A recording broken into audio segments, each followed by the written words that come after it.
पता नहीं international flights कब शुरू होने वाले हैं।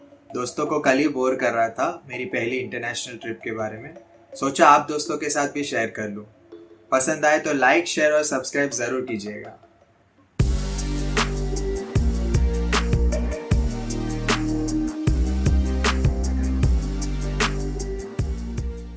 तो कुछ ही सालों पहले हुई थी मेरी सबसे पहली विदेशी यात्रा, और वो जगह थी चाइना, जिसे पीआरसी या पीपल्स रिपब्लिक ऑफ चाइना भी कहते हैं।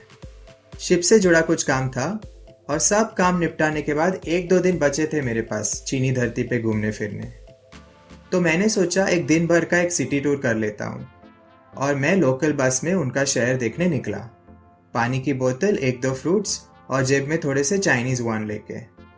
और शायद मेरे पिछले जन्म के कोई अच्छे कर्म होंगे कि ऑफिस आवर्स में मुझे बस में एक मस्त विंडो सीट भी मिली, और कुछ ही देर में मेरी बाजू वाली सीट पे एक बहुत प्यारी सी चाइनीज छोकरी भी आके बैठ गई। कान में ईयरफोन्स लगा के चाइनीज भांगड़ा टाइप गाने सुन रही थी। अब आप सीआईडी के एसीपी के जैसे सोच रहे होंगे कि मुझे कैसे पता कि चाइनीज गाने थे। वेल, बहुत ही कान फाड़ लाउडली सुन रही थी। थोड़ी देर मैंने सहन कर लिया, लड़की जो थी ऊपर से डम्पलिंग जैसी क्यूट भी। लेकिन बाद में मुझे उसको बोलना था कि I am getting disturbed, but उसने दोनों कान में ईयरफोन्स ठूसे हुए थे। तो मैंने उसको इशारा करके बोला आई स्लोली। तो वो भी मुझे बहुत ही स्वीट स्माइल देते हुए बोली आई जिंगली। बाय द वे, ये सच में हुआ था। हाँ, जरा भी चिंग्स का मसाला नहीं डाला इस पूरे कहानी में। हाँ, तो सिटी टूर ये मेरे लिए एक ऐसा अनुभव था जिसमें मुझे हर दूसरे पल आमची मुंबई जैसी ही फीलिंग आ रही थी। वही एयर पोल्यूशन, वही bumper to bumper traffic jam, वही बस में खचाखच भीड़, वही रास्ते पे चलते लोगों का इधर उधर थूकना, ये सब अपने शहर जैसा ही। बट हाँ, अपने यहाँ की लड़कियों जैसी बड़ी बड़ी आंखें नहीं थी वहाँ की लड़कियों की। उनकी आंखें तो इतनी छोटी छोटी लकीर जैसी थी कि उनके तरफ एक झलक देखने को भी अजीब सा लगता था, क्योंकि पता नहीं चलता था ना कि वो सो रही है, उल्टा मुझे ही घूर रही है, कि कहीं निशाना लगा रही है। और बहुत बातूनी है चाइनीज़ लोग, और कुछ तो अंग्रेज़ी भी बोल लेते हैं, लेकिन उनकी अंग्रेज़ी तौबा, बिल्कुल अपने पड़ोसी मुल्क के क्रिकेट खिलाड़ियों जैसी। मेरे साथ इसी वजह से एक सॉलिड फालतूगिरी हुई। मुझे जाना था शॉपिंग के लिए ग्रैंड मार्केट, तो मैंने रास्ते चलते एक चीनी आदमी से पूछा कि excuse me, where is the grand market? तो वो बोला ग्रैंड मार्केट, हाँ, गो 3 सिग्नल ऑन लेफ्ट। तो मैंने 3 लंबे सिग्नल चलते चलते पार किए, और वहाँ लेफ्ट साइड पे ग्रैंडमा केक नाम की एक बड़ी पेस्ट्री शॉप थी। साला 3 सिग्नल दूर गलत जगह भेज दिया मुझे बटले डैनी ने। ग्रैंडमा के ग्रेट लोग थे वहाँ, ग्रेट वॉल जैसे ही, पर उनकी लोकल भाषा कुछ ज़्यादा ही फास्ट बोलते हैं वो लोग, और हर लाइन के अंत में एक ओ जैसी आवाज़ जोड़ देते हैं, जैसे लिंगदाओ शेंकाई ओ, शाओमिंग चुनजिंग ओ। ऐसा लगता है जैसे हर लाइन में कोई गॉसिप छुपा हो। पता है, कल मैंने शीला के घर से पूजा के पति को बाहर आते देखा। क्या बात कर रही है? हो मजा आता था सुन के। पेट पकड़ पकड़ के हंसता था कभी कभी मैं। और पेट की अगर बात करें तो वहाँ खाने के मामले में भी बहुत तकलीफ है रे बाबा। सिर्फ वेजिटेरियंस के लिए नहीं, नॉन वेजिटेरियंस के लिए भी। कैसा है कि कोई कंट्री में खाना खाते हुए कैसे पूछते हैं ना हम एक दूसरे को, कैसा लगा?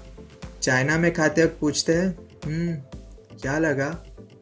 क्योंकि पता नहीं ना चिकन के नाम पे क्या क्या खिला दे अपने को।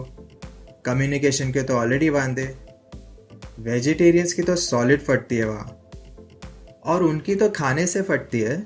इस पूरे एंटरटेनिंग सफ़र के आखिर में मेरी किस वजह से फटी वो सुनिए। सो सैडली अब मेरे एयरपोर्ट जाने का समय हो गया था मुंबई की फ़्लाइट पकड़ने के लिए। तो मैं होटल से हवाई अड्डे जाने के लिए उनकी एक लोकल बस में रवाना हो गया, साथ में एक सूटकेस लेके जिसमें चाइनीज़ शॉपिंग, कपड़े, टूल्स वगैरह थे, और एक हैंडबैग जिसमें मेरी पासपोर्ट, टिकट, पैसे वगैरह थे। तो मैं एयरपोर्ट पहुंचा, टर्मिनल के अंदर घुसा और चेक इन काउंटर पे जाके खड़ा हो गया अपनी बोर्डिंग पास लेने। कोई गर्दी नहीं थी, एकदम खाली।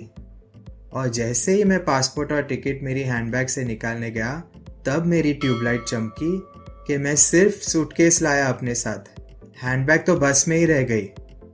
मेरी तो फांड ही घट गई, टोटल पैनिक मोड में। मैं भागा इन्फॉर्मेशन काउंटर पे और वहाँ बैठे बंदे को बोल रहा हूँ, my bag, by mistake I left it in the bus, it has my passport, ticket, money. उसको कुछ समझ में नहीं आ रहा है, वही इंग्लिश हैंडीकैप।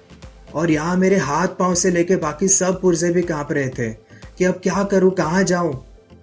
फिर उसी इन्फॉर्मेशन काउंटर पे एक औरत आई, शायद मेरा हल्ला गुल्ला सुन के, और मेरे नसीब से वो अंग्रेज़ी अच्छे से समझ और बोल भी पा रही थी। कोई चाइनीज सोनपरी से कम नहीं थी वो मेरे लिए। अपने स्पेशल परमिशन से वो मुझे टर्मिनल के बाहर लेके गई, उसी बस तक जो जब से मैं उतरा था वहीं पे खड़ी थी। तो वहाँ खड़े 2-3 सिक्योरिटी गार्ड्स ने मुझे पूछा, is this bag yours, open it. उनको ऐसा शक था कि मैं जानबूझकर बैग में कोई डेंजर चीज़ छोड़ के चला गया। और मैं यहाँ मन में बोल रहा हूँ कि यार हम हिंदुस्तानी तुम चीनी लोग को क्यों मारेंगे भला। हम हिंदुस्तानी चाइनीज के बिना रह नहीं सकते। जाके मेरी मम्मी से पूछो, हफ्ते में वो कम से कम 3 बार चाइनीज बनाती है और उसे मैं चॉपस्टिक्स के साथ खाता हूँ, वो अलग। अब तक तो मेरा पेट भी आधा चाइनीज बन चुका होगा। बट थैंक गॉड कि मुझे ये सब बोलना नहीं पड़ा उनको। उन्होंने मेरी बैग के कंटेंट्स चेक किए, कुछ ज़रूरी सवाल जवाब किए और मेरे पासपोर्ट डिटेल्स लेके मुझे जाने दिया। तो इतने इवेंटफुल मेडन इंटरनेशनल ट्रिप के बाद फाइनली मैं मुंबई लैंड हुआ। इमिग्रेशन काउंटर पे पहुंचा और वहाँ बैठे ऑफिसर ने पूछा मुझसे, सो मिस्टर कोतवाल, कैसा रहा चाइना का अनुभव? तो मैंने एक दुविधा भरी स्माइल देते हुए कहा, चीनी कम। हेलो दोस्तों, वीडियो देखने के लिए धन्यवाद। ये मेरी दूसरी एरिक्स व्लॉग थी और मुझे उम्मीद है आपको पसंद आई होगी। अगर हाँ तो प्लीज़ इस वीडियो को अपना प्यार दे, ढेर सारे लाइक, शेयर्स और सब्सक्राइब्स के साथ। और इस वीडियो में आपको क्या क्या अच्छा लगा उसके बारे में भी कमेंट ज़रूर कीजिए। मैं एरिक, जल्द मिलेंगे अगले वीडियो के साथ। Take care.